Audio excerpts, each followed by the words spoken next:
Welcome to the Bulwark podcast. I'm Charlie Sykes. It is Tuesday, and even in an age of hype, I think it's hard to overstate the magnitude of last night's news about a leaked Supreme Court draft decision overturning both Roe and Casey. So there's a lot to talk about, the fallout for the court, why there is the leak, what it would mean if this was, in fact, the opinion of the court, the political fallout, the fallout for abortion rights around the country. So we are very lucky to be joined by Benjamin Wittes of Lawfare this morning. First of all, good morning, man. How are you? I am very well. I have to say I was taken by surprise, as was everybody, by the news last night. But, it's another day in America. Yeah, well, you were taken by surprise, but you can imagine if you were Chief Justice Roberts. Yes, well, I imagine Justice Roberts had a bad night. Ah, And you can tell from the nature of the opinion that he's caught in the middle.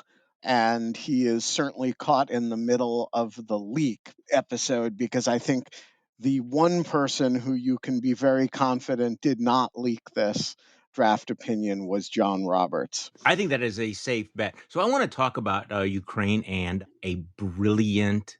I don't want to call it a stunt. A brilliant Oh, bit of how would you describe it? I would Performance call it a art. trolling stunt. Yeah. Okay, but it I was epic. it was an epic troll, I Okay, like to think. okay.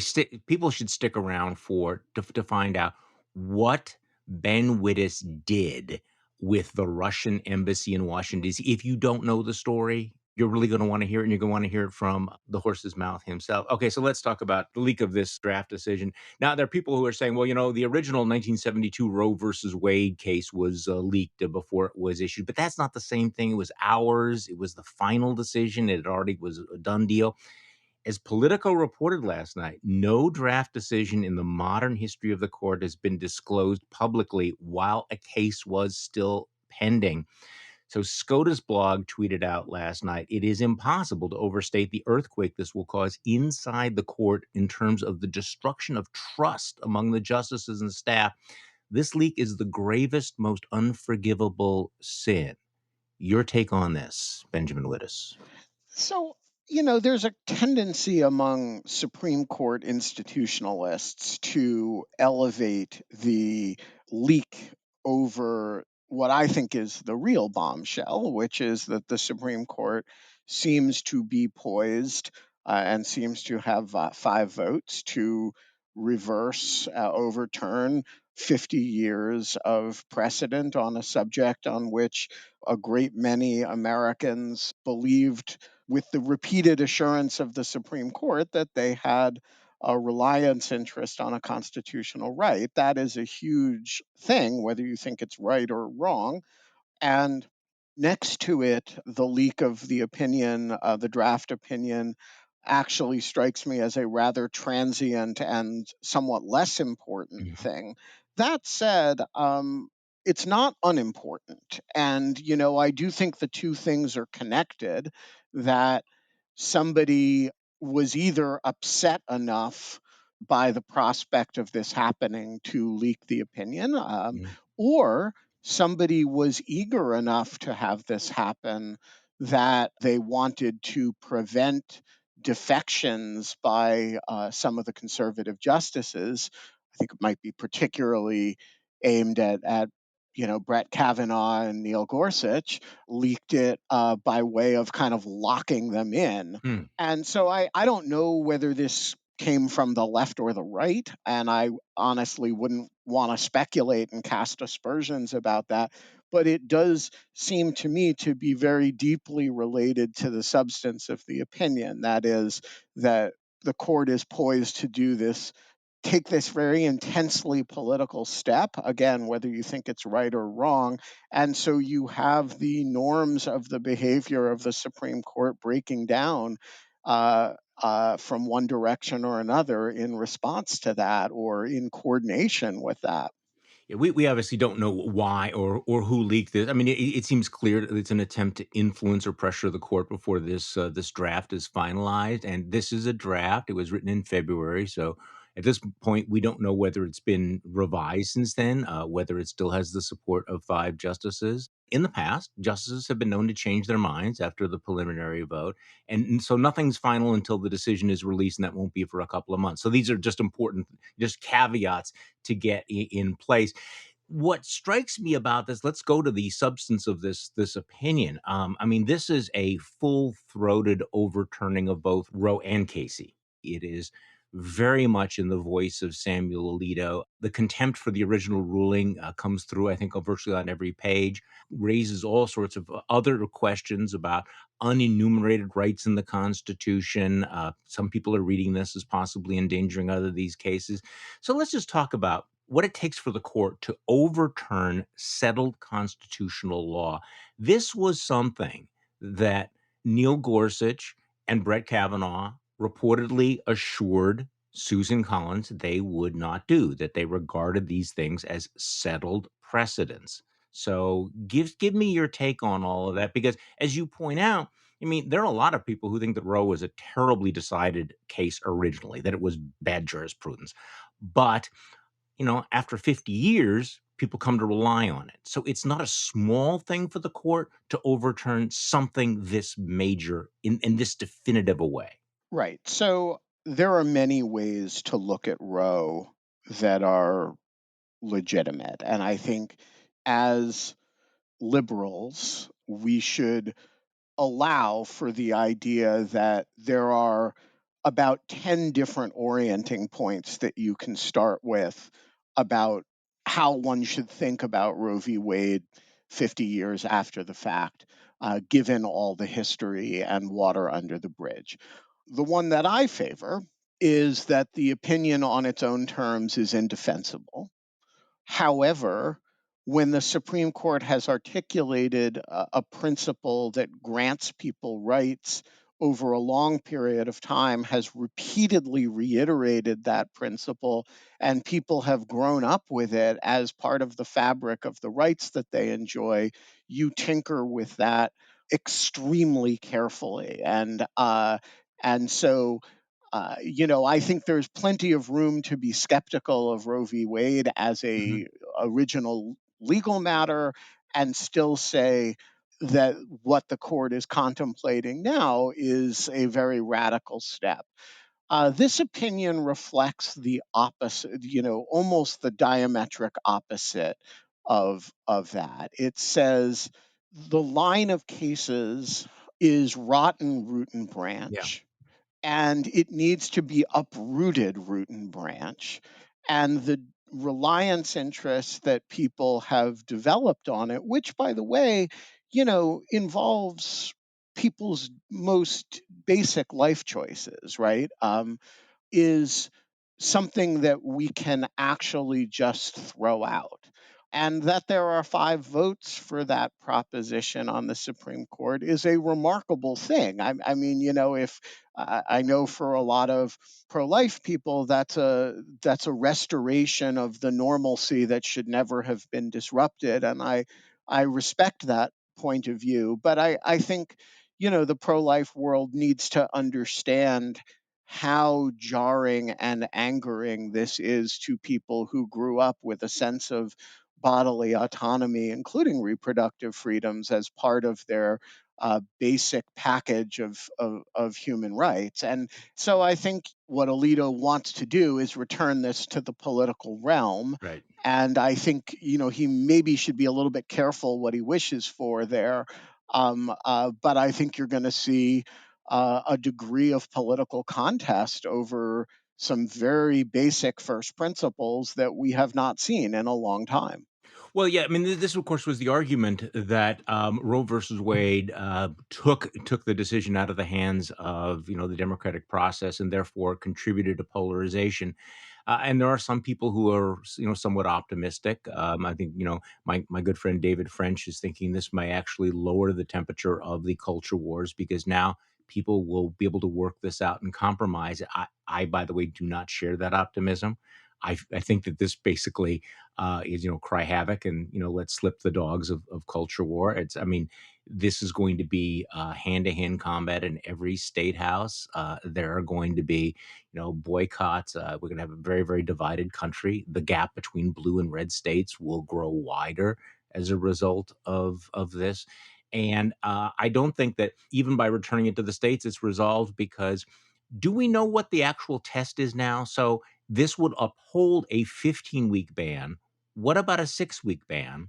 What about a complete ban? Do we now have any sort of guide rails for how state legislatures should go about what their limits are on regulating this? I think we do. There Yeah, are no limits on that- state legislatures no in limit. regulating. So that would have been the sort of chip away at Roe, right? Give states more flexibility. I think that's. I'm guessing here, but I suspect that's probably where the Chief Justice is. These are 5 votes for overturning Roe v. Wade entirely. It, Entirely. So, it, it and all of the cases that flow from that. Correct. Yeah. And it's in very strident language. And so when I say there's 100 ways of looking at Roe, right? And you can look at Roe and say, okay, it's right. It was right when it was decided. It's right now. You can say, as Ruth Bader Ginsburg used to argue, it was right in outcome, but decided on the wrong grounds and Right. should have been decided on equal protection grounds. You can try to reorient it the way the majority or the plurality in Casey reoriented it, right? Or you can say, hey, as I think the Chief Justice is probably going to argue, it may have been wrongly decided, but people have come to rely on it. So let's give states a little bit more flexibility. This is not any of that. Right. This is saying it was wrong when it was, I think the word Mhm. is egregiously wrong when Agreed. decided, and it's egregiously wrong now, and it's overturned, meaning the right does not exist.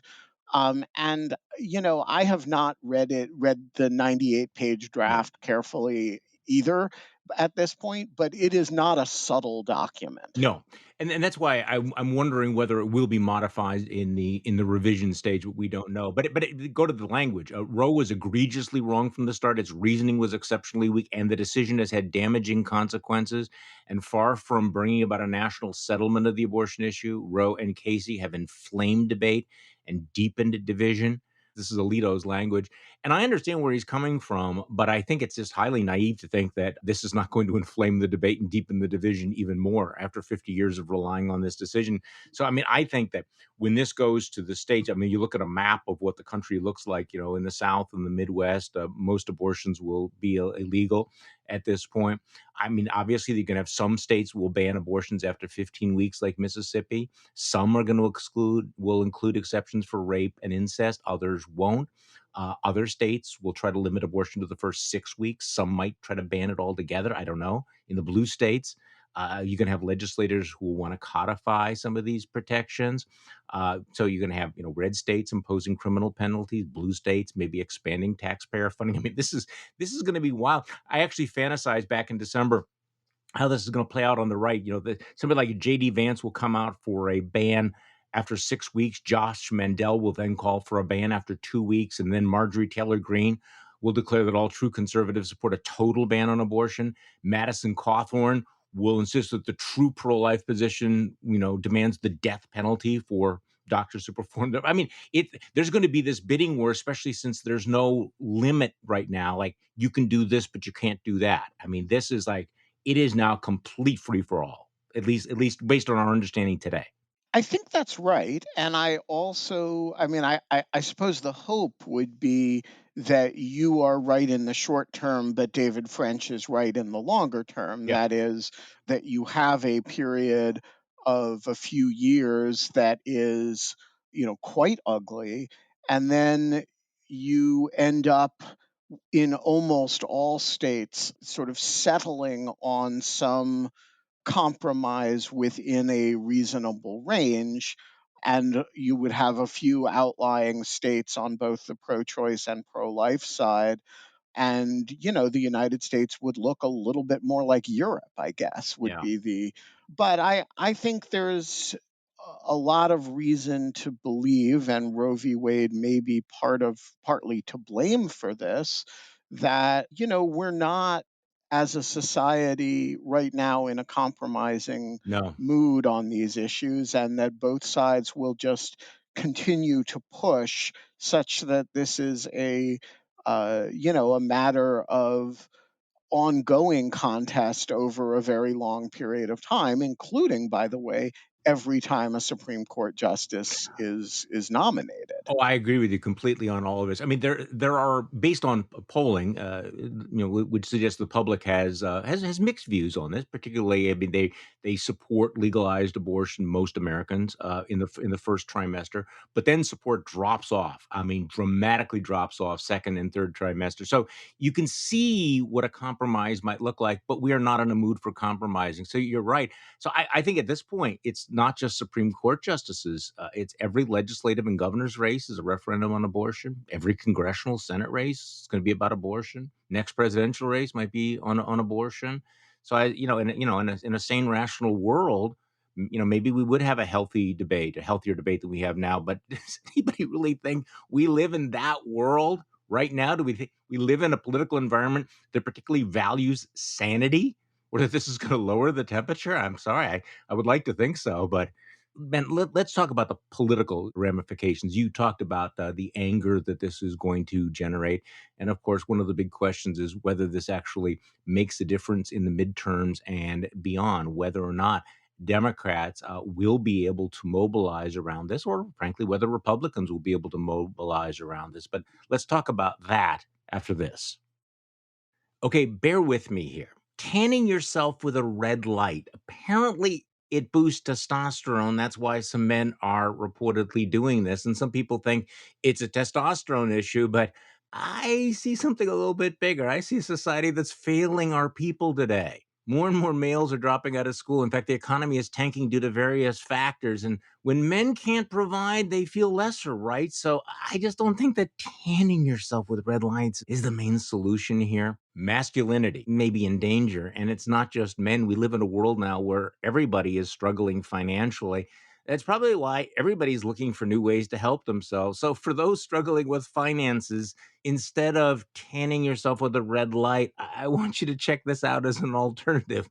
Go to masterworks.art/bulwark and do your due diligence. Before deciding to invest, carefully review important disclosures at masterworks.io/CD. Again, that's masterworks.art/bulwark. Okay, I'm back with Benjamin Wittes from Lawfare, and we are talking about this bombshell report of the leaked draft opinion that would rather categorically overturn Roe versus Wade and all of its related cases. So, how do you think this plays out politically? Obviously, it upends the midterms, but will it make a difference? What do you think the scenarios look like now? So I don't know, and I don't trust anybody who claims to Mhm. know, but here is what I think the parameters of the question is. First of all, it definitely gives Democrats a better narrative. For the last uh, few months, the narrative on the Republican side has been inflation, Afghanistan weakness, Mhm. culture wars, right? And the kind of narrative, to the extent that the Democrats have had one, has been we're sane, we're responsible, they're nuts, COVID. Right. And I think this gives a better running narrative, which is we're sane, they're nuts, and the Supreme Court has just overturned Roe v. Wade. So if you value abortion rights, you have exactly one thing to do. That raises a question that we genuinely don't know the answer to, which is for how many pro choice voters abortion is actually a voting issue. And we don't know the answer to that question because for 50 years, your vote on the subject hasn't really mattered very much. Mhm. And so pro life voters, their vote has mattered because they needed to change the judicial environment. But pro choice voters, you know, if you voted for pro life candidates, you were still going to have access to abortion. And so it was kind of a more symbolic issue for a lot of people on the pro choice side. Now it's not. Now if you live in a state with a significant pro-life constituency, the consequence of what the Supreme Court may be or appears to be about to do is that you could actually lose your right or your daughter's right to access reproductive health care. And I think the question that we don't know the answer to is, do as many pro choice voters consider that a single issue litmus test voting issue as pro life voters do? If they do, this could profoundly change the electoral midterm situation all over the country, particularly in, I would think, places where you have kind of vulnerable marginal Democrats in substantially conservative ish districts, but who ran on issues like healthcare access. I'm thinking of people like Alyssa Slotkin and Yeah. Abigail Spamberger. Mhm. I mean, I like their chances in November a bit better than I did yesterday, to be perfectly blunt. That said, maybe pro-choice voters just don't care about this as much Huh. as we think they do, and in which case, I think it would change a lot less than we might expect. So I don't know. I think it's a really interesting hypothesis, and if I were the Democratic Party, I would make it a very central part of my campaign on the theory that the polls show that while people do have mixed feelings about it, at the end of the day, they want abortion access, at least in early parts of pregnancy, to be relatively liberal. I think you have it right, and I'm thinking back to a conversation I had with a very, very prominent Republican official. This is actually back in the '90s, who, had broad bipartisan support, and, he was pro-life, but he didn't emphasize it a lot, and he basically said, "I am pro-life," but a lot of pro-choice voters, in my state voted for him anyway because, as you point out, there was really no downside to it. It was, it was like writing out a check that, was not going to pass. And there was an ability for Republicans to, take the position, check the box, and then not do anything about it or not emphasize. I think that sort of immunity is gone. Secondly, other Republicans were able to vote for anti-abortion legislation, strict bans, knowing that it would never go into effect. So it was purely symbolic. Now that's also gone. So that changes the dynamic. Now, having said all of that, I do think that there are some risks for the Democrats here, and I'm gonna throw in my usual caveat about how bad they are at politics.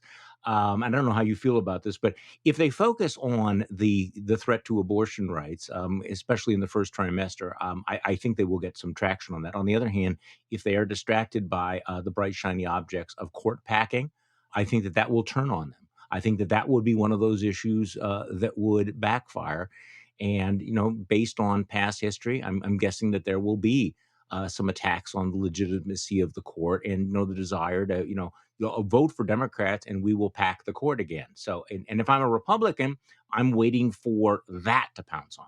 So I completely agree with that. I think the message has to be, and again, I have no polling data to back this up. This is just an instinct that it should be very simple. It should be the Supreme Court is allowing, has overturned Roe v. Wade, and that means abortion rights are on the ballot. I will support them.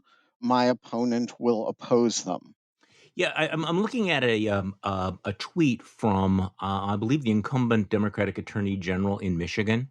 Her name is Dana Nessel, and she was up with this tweet last night. A video of my Republican opponent. His name is Matt DePerno, saying that he will prosecute women and their doctors for abortion with no exceptions for rape, incest, or medical emergencies.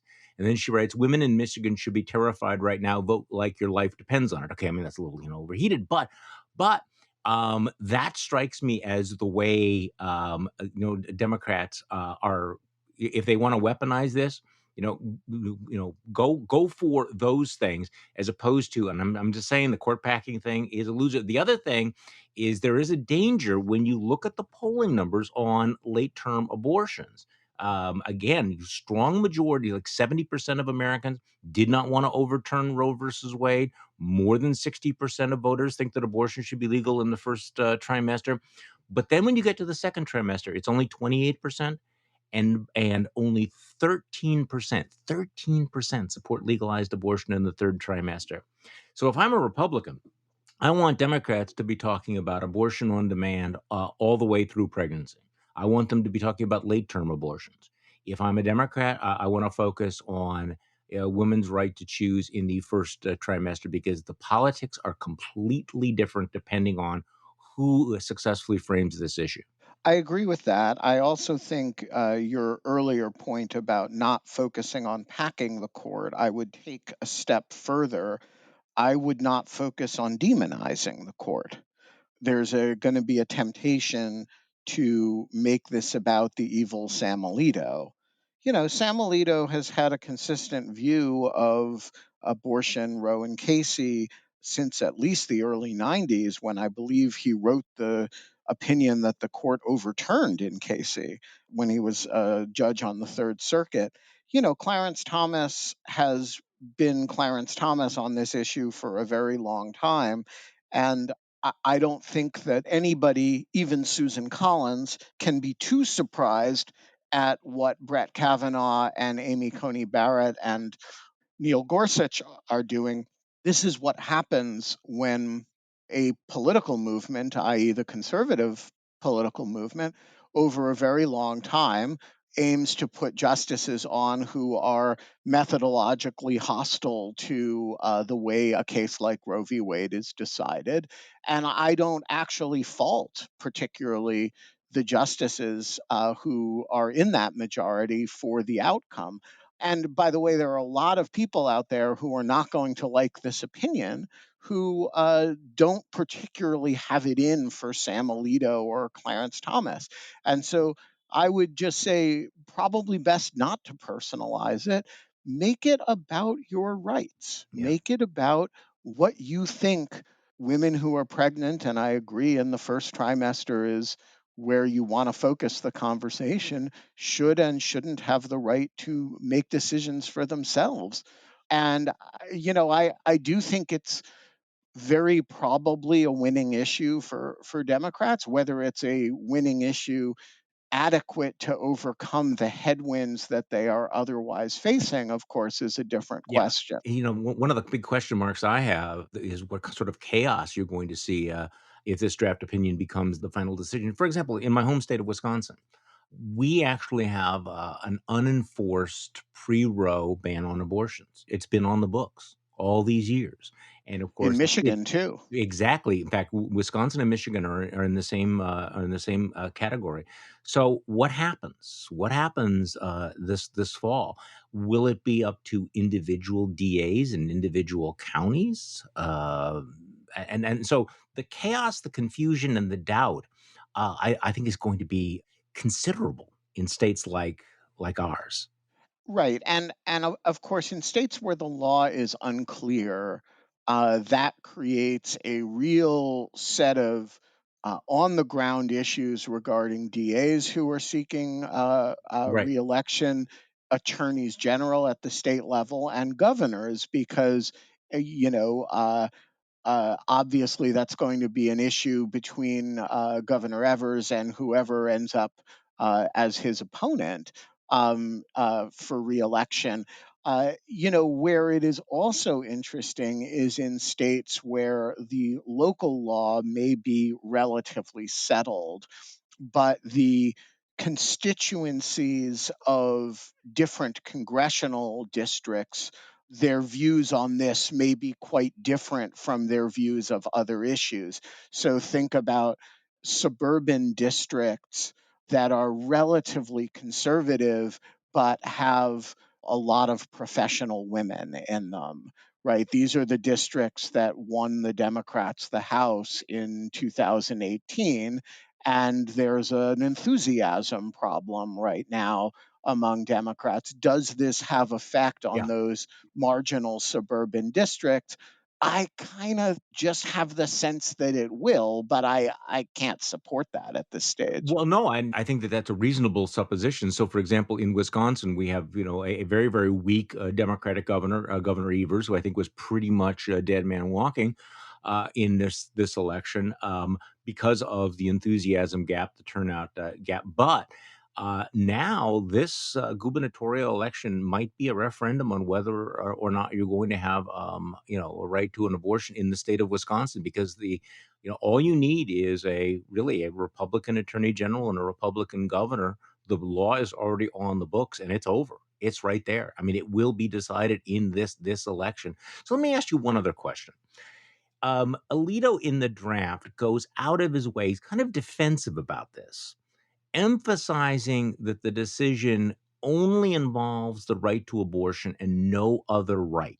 In fact, he wants to be he's so adamant about it. He has another sentence: "Nothing in this opinion shall be understood to cast doubt on precedents that do not concern abortion." But people are noticing that a lot of the language in this decision says, we can't really recognize unenumerated rights unless they are strongly rooted in U.S. history and tradition, which, as observers are noting, seems at odds with a bunch of the court's recent decisions involving the right to privacy, including many of its rulings backing gay rights. So, all of those would seem to be implicated if you're saying that if it's not explicitly in the Constitution, it must be strongly rooted in U.S. History and tradition. So, there is no explicit right to privacy, there is no explicit right to gay marriage.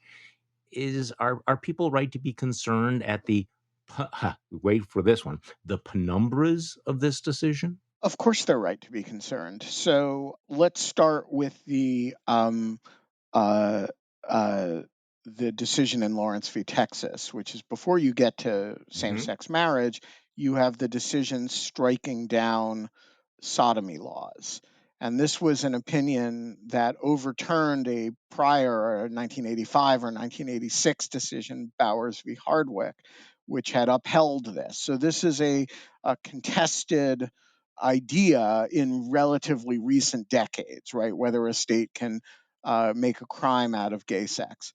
And I don't see how the logic saying the entire row right to privacy with respect to your own medical choices, decisions, line of cases is illegitimate and needs to be uprooted doesn't at least raise a question about whether the right to sexual privacy, which has kind of common roots, is improper as well. Moreover, there are, of course, antecedent cases to Roe, particularly the Eisenstadt and Griswold cases, which involve contraception, that also have common roots, right? And so, again, if you're saying that unenumerated rights that don't have deep roots in the American tradition, and you're trying to and I decide what deep Yeah, roots right. are. Of course, it raises questions about those, as well as for Obergefell, the same-sex marriage cases. So I think it's does it require that you get rid of those? No, but are people right to be raising a concern about them? Of course. No, I think you're absolutely right. And so, a little known fact: back in the late 1990s, I wrote a book about the right of privacy, where, in a rather tortured fashion, I tried to argue that even conservatives should recognize a right to privacy in the Constitution, irrespective of how badly it was handled in Roe versus Wade, because this is one of those. If you take the Alito line, then the position is there is no right to privacy, and it affects every one of those other cases you mentioned. Well, and it potentially affects a bunch of other things too. So, where exactly do parental rights come from? Well, I suppose you could argue that those are deeply rooted in history and tradition, right? You would have to. No, yeah. I mean, the point is there are a lot of unenumerated Right. rights that are just assumed. You know, the Which, by the way, conservatives used to like that. Remember there was a period where conservatives liked the idea of the Bill of Rights having, the Ninth and 10th Amendments and unenumerated rights and, and anything that not granted to the government was reserved to the people and all of that. They used to like unenumerated things. Yes, and there are all kinds of things that we assume are rights that you would not want to kind of blithely bring into question. Look, that said, as I say, I cannot blame Sam Alito, who has never believed in this right, who has dissented from every decision upholding abortion rights on grounds basically that this line of cases is illegitimate for, having the votes at this point. And I also don't blame Kavanaugh and Gorsuch, and for Amy Coney Barrett as well, for describing as settled law something that is at this point settled law that they mean to unsettle, or that they're open at least to unsettling. I think that's a creature of the way the confirmation process forces judges to talk, and I think it's unfortunate. I do think, however, that we are in a situation in which this stuff is squarely on the table. And if people believe in abortion rights, they're now going to have to fight for them in the political realm. Okay, so we had promised that we weren't going to spend the whole podcast talking about this, although we certainly could. I was absolutely fascinated by your performative trolling of the Russian embassy, and I think you actually did. You talk about it the last time you were on the podcast, saying you were thinking of doing it? Because I remember you and I had a conversation. I can't remember where we had the conversation. I don't remember whether that was on the podcast. I did say I wanted to do it on Twitter, and I Okay, actually, I but you did it. yes, we did it. We put together and the we here is not the royal we. It Yeah. was a group of us put together a fairly large team. We got a lighting company in Washington, Atmosphere Lighting in Silver Spring, to lend us 15 extremely powerful spotlights. And we got generators to drive the spotlights. We colonized the roof of an apartment building next to the Russian embassy, and we lit the whole thing up in blue and yellow and You live stream. project you projected the Ukrainian flag on the Russian embassy. Yes, Yeah. and um, Oh! and um, and then here is the coup de grace that we did not plan, which is that the Russians, it turns out, had prepared for this, Yeah. and they had their own spotlights, and they tried to wash out our I spotlights. watched this on live stream. And this was a gift that only Vladimir Putin can give you, because it gave us a plot line, right? Before we just had the building lit up, but all of a sudden they're chasing our spotlights around with their spotlights, and and that, you can set that shit to music. You can, you got, all of a sudden major media's interested in it because there's a spotlight war going on the Russian embassy. So yeah, we had a good time. It was 4.5 hours of playing games with the Russians, and I'll say it right here, Charlie, there's more to come on this. Oh, that's We so have a good. we have a surprise for the Russians for Victory Day, which, May 9th is Victory Day, and I don't want any Russian diplomat in Washington feeling too secure about it. Too sweet, too sweet. So have you set it to music? Oh, many people have set it to music. Oh, I have alright. not. Oh, But because I definitely wanna link to that. I definitely wanna watch that. yeah, I believe Kate Klonick said it. There have been many set to music TikTok videos and stuff of the little cat and mouse spotlight game. Who Said America Is Not Great? It's great. It is great. And by the way, Yes. ask me about the Secret Service breaking up the protest. Oh, the Secret Service broke up a protest? They did not. They Oh, were extremely cooperative, and we coordinated with the Secret Service. They asked us at one point to raise one of the spotlights by a few inches because they were afraid it was going to get in drivers' eyes at the street level, and we complied with that. We had a great relationship with the Secret Service. And we even tried to order them pizza, but they couldn't accept the They wouldn't pizza. do that? So, I They mean, couldn't. They okay, it's coordinating with the Secret Service. I mean, how does that work? It's like, "Hey, Ben Wittes here. I'm calling for the Secret Service just to let you guys know we're gonna be assaulting the Russian embassy. You'd be cool with that?" We didn't do it by phone Okay, because okay. Yeah, if in the event that we were going to have a problem, we wanted at least the first few minutes of time with the yeah, lights on, right. right? So, but you study what they enforce against and what I'd they say. don't. So they're more concerned about stuff on the embassy side of the street than they are about stuff across the street. Okay, They're okay. more concerned about noise than they are about light. They're very concerned about anybody approaching the gates of the embassy or trying to get on the property or throwing stuff onto the property. So, when you show up, you make sure you're not engaged in or threatening to engage in any of the things that they're concerned about. And then they'll come over and talk to you and just ask you what you're up to, I how see, long you're okay. going to be there. And you ask them are there any red lines? What's Mhm. and you make sure you're open and transparent with them. And I thought they were terrific, and their job is to protect these rotten, horrible people, and that's They were just doing their job. just doing their job, and our job is to make life as uncomfortable for them as possible. So, you basically went into this, thinking that it would be better to ask for forgiveness than permission if things went south? Yeah, and I had a lawyer on standby in case we needed one. Well, yeah, Um, good. but we were pretty conservative about it because we were dealing with $15,000 of other people's equipment. Sure. Um, and so, I wasn't interested in getting other people's lights seized. Oh, and then the coda to it was during the live stream, I announced that we were going to be planting sunflowers across the street from the embassy on the Saturday following. And the Ukrainian ambassador and the staff of the Ukrainian embassy showed up that Saturday to plant sunflowers with us. We planted hundreds and hundreds of sunflowers right across Amazing. from the embassy. And of course, sunflowers are the national flower of Ukraine.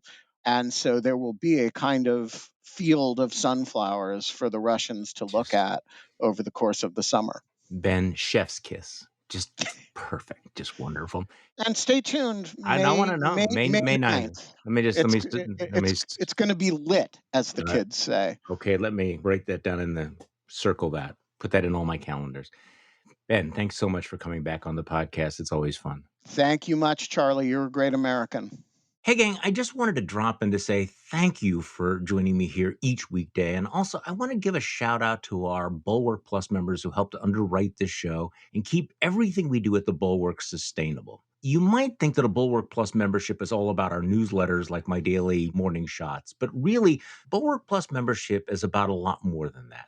We're building a community of independent minded, concerned patriots who value democracy and the truth. We make most of what we do free and accessible by everybody because you can't help save democracy from behind a paywall. But we do have some great member only benefits that I'd like to share with you. Because in addition to our newsletters, members have commenting privileges and also have access to ad free versions of this show and all of the podcasts in the Bulwark Network, like Sarah Longwell's Focus Group podcast and Mona Charon's show, Beg to Differ. And there's the Thursday Night Bulwark, a live video broadcast that we host for members each week on Zoom. You can give Bulwark Plus membership a try for the next 30 days for free. Simply go to thebulwark.com/Charlie to claim your free trial today. That's thebulwark.com/Charlie.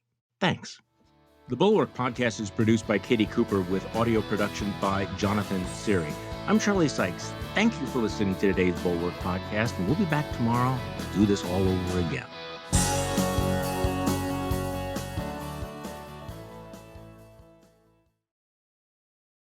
Just Getting Started with Susie Schuster has stories of humble beginnings and humbling moments from inspiring people. Angela Kinsey. Listen, I was on set one day on The Office, and I was like, we were talking about what's your good side, and I said, there's nothing really to that, right? That's like, no, there is. And our camera operator, Matt Soam, that I had known for 8 years, and I go, Matt, what's my side? He was like, this side. I was like, seriously? Oh. He goes, yeah. He goes, I always try to frame you that way. I was like, why didn't you tell me 7 years ago? The new Just Getting Started with Susie Schuster. Listen wherever you get your podcasts.